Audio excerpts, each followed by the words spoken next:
All right, let's dive right into this explainer and tackle a massive frustration we see all the time. Why do some channels absolutely explode while yours just feels completely frozen?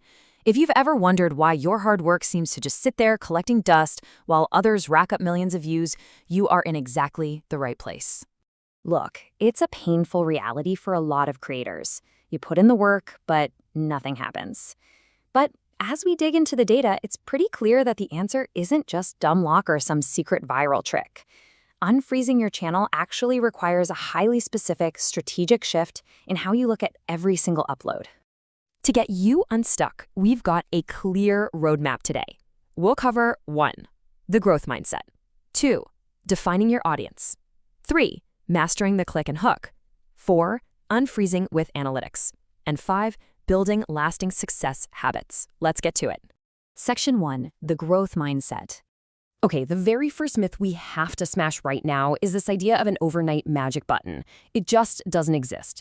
True momentum, that steady, undeniable growth, comes from really understanding your audience and constantly upgrading your content. You can't guarantee virality, right? But you absolutely can increase the probability that people will want to watch. Real growth is all about making better content, dialing in your titles and thumbnails, and literally learning from every single thing you publish. Moving on to Section 2. Define your audience. If you want to find a niche you can actually stick with long-term, you need to find the exact sweet spot between what you love, what you're good at, and what viewers actually crave.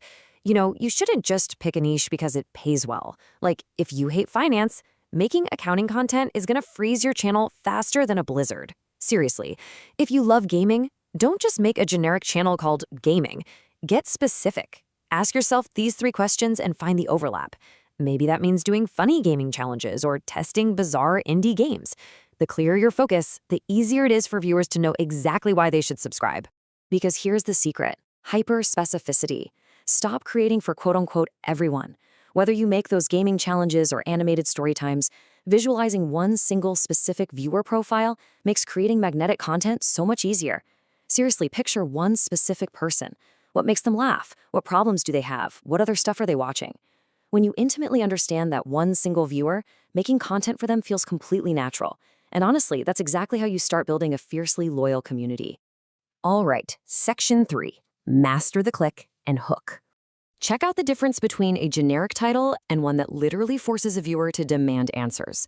Something like My Gaming Gameplay is a total dead end. But throw in some stakes, like I tried surviving 24 hours in the hardest Indian game, and boom, you've instantly triggered curiosity. Before you even start creating, ask yourself, would a total stranger actually want to click this? You need a title that's crystal clear, not overly complicated, but just absolutely packed with intrigue. Now, your title can't do all the heavy lifting alone. The data shows your thumbnail needs to act like a movie poster. The biggest creators keep it surprisingly simple. Usually just one clear subject, 0 cluttered text, and absolutely no misleading clickbait, because that just destroys trust long-term. A killer thumbnail works hand-in-hand with your title to pitch a compelling premise, without ever making a promise the actual content doesn't keep. Okay, so you won the click. Awesome! But now you enter the fierce battle for retention. And honestly, everything hinges on the hook you deliver in those crucial opening seconds. The click gets them in the door, sure, but retention is what keeps them in the room. Please cut the 30-second rambling intros. Do not start with, hey guys, welcome back, hit that subscribe button. They will click away so fast. Instead, jump right into the stakes. Imagine starting with, today I'm going to attempt the hardest challenge in this game, and if I fail even once, it's over. Bam! Now the viewer knows exactly what's happening and they have a massive reason to stay. Keep the story moving, chop out those awkward pauses, and make sure every single second of your explainer actually has a reason to be there. Which brings us to Section 4, Unfreeze with Analytics. Think of your analytics like a diagnostic X-ray for your channel. These aren't just boring, intimidating numbers. They are direct feedback telling you exactly what needs fixing. Got high impressions but low clicks? Your packaging needs work.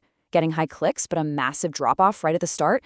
Your opening hook just isn't strong enough, or maybe your thumbnail promised something the intro totally ignored. This is fascinating. Highly successful creators never view a low-performing upload as a failure. To them, it's just an experiment. So instead of saying, oh man, my content failed, you need to ask, what did this teach me? If your data clearly shows that your challenge concepts crushed your standard gameplay ones, Well, your audience is literally handing you the roadmap to unfreeze your channel. Your job is just to spot those patterns in the analytics. Finally, Section 5, build lasting success habits. Listen, true consistency is not about burning yourself out trying to upload every single day. It's about building trust. 100 real fans who actually show up, comment, and share are worth infinitely more than thousands of fake bots. You also need a schedule you can actually sustain. And hey, if you're using shorts to grow, make sure they perfectly align with your main niche. Don't just post random stuff hoping it goes viral. Also, while you should absolutely study how the pros handle storytelling and pacing, never just copy them. Bring your own unique personality to the table. That is your biggest unfair advantage. And that brings us to the ultimate creator's flywheel. It's a continuous, repeating loop: idea, create, publish, analyze, improve, and repeat. That first upload, it's just practice. Your 10th is going to teach you even more. The whole goal isn't to just randomly throw stuff at the wall forever hoping for virality. It's to feed your channel through this exact learning engine. The absolute standout takeaway here is this simple, brilliant philosophy. Your channel doesn't need to be perfect today. It just needs to be better tomorrow. Don't stress about not having a fancy camera or starting with 0 subscribers right now. Just make the best thing you can today, study what happens, and make the next one just a little bit better. So stop waiting for the perfect moment. As you look at your own frozen channel today, I want you to ask yourself, what is the one metric, the one hook, or even the one tiny thumbnail tweak you are going to test tomorrow? And more importantly, what hidden breakthrough is currently sitting right there in your analytics, just waiting to be discovered?